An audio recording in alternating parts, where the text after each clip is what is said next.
Today's hotter than expected inflation data hitting Americans who already are under pressure as the cost of living just keeps climbing. Join us now is California business owner Amber Bergh, Louisiana mother of four Amber Bergeron, and Salt Lake City salon owner Teresa Bowman. Welcome to all of you. Aaron, let me start with you. Thanks for being with us. You said something interesting in response to these inflation numbers. You say, hey, the administration keeps talking about inflation coming down, but that's a lie in your view. Explain what you mean. Yeah, it's really deceptive that they say that inflation is going down because you have to consider that since 2021, inflation has been increasing 7% every year, and it's been compounding every year. So where inflation may be slowing a little bit, it's not as bad as it was. The fact is it's still going up, and it's deceptive to say otherwise. Seeing that fuel and energy is still going up 10% month over month, that's just crazy. And Amber, I appreciate you joining us. You are a busy mother of four, which includes twin one-year-olds. And I want to ask you a little bit about childcare. We know childcare across the country is costly and getting more expensive. For you down in Louisiana, I understand the cost of childcare is keeping you out of the workforce.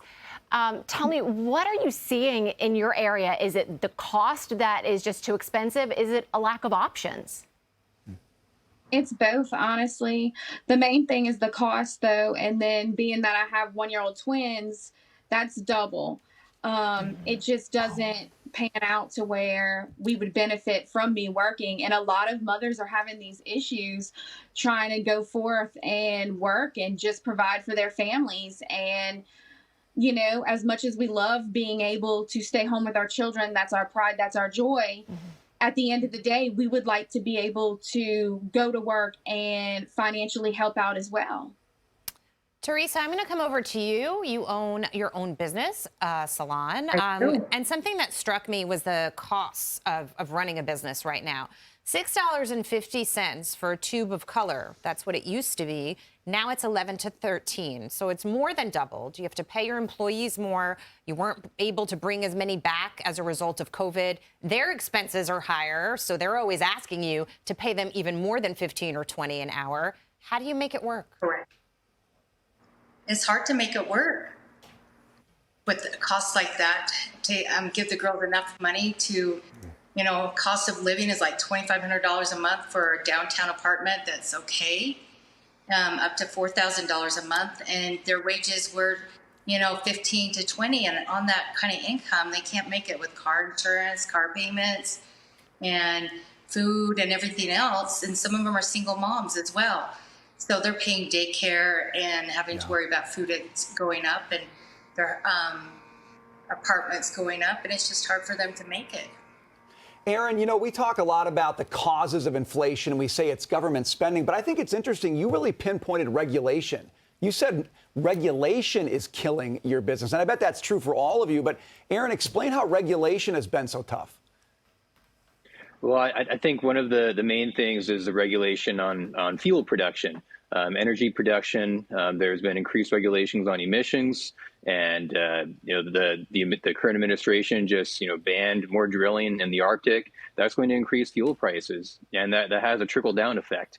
It increases the cost of fuel. So then truckers have to increase their prices to businesses. So then the businesses' cost of ingredients, because everything has to be transported by trucks, right? So their costs increase, so their price has to increase, and then it goes back to the consumer, and then it continues the cycle. Aaron, how much more are you paying to ship? You ship bottles of alcohol, liquor, your product. How much has that gone up for you?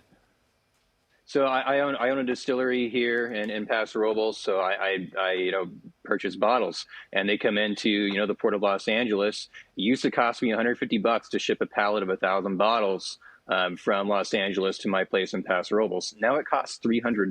Double. Wow. It's doubled in just the past 2 years. So that adds that increases the cost of my bottles by 15%, which is nuts. Amber, let's talk about costs of managing your own home, because I'm sure you're experiencing something similar to a business. Your costs are going up. I see here that you're projecting your energy bill for next month alone reaching almost $500. That's on top of course, cost of food. Where are you able to trim from your budget to accommodate these increases? What are you doing without to pay for these bills? Just any extra activities that we would usually do. Instead of going out and maybe going to laser tag or going to the arcade, we're going to be at home and we're going to be playing Uno. It's just different things like that where we've had to cut back as far as snacks and everything like that. Either you're eating at mealtime or that's it. We're just doing the best that we can to, cut costs where we can. Real quick, Teresa, to circle back with you, you also mentioned crime and homelessness in your area as issues that have impacted your business. Elaborate on that for me. Yes, we have a lot more people without homes now living on the streets all around us. And it used to be a nice, clean downtown, and now it's not because these people were without homes. And then it's caused a lot more crime. We've had like 2 shootings in the past month on our block. And it's probably due to money situations and people do desperate things in desperate times. Yeah, and then people don't want to frequent those areas, and that makes it difficult to get people in the door. Thank you so much, Aaron, Amber, Teresa, for being here with us today. We really appreciate it.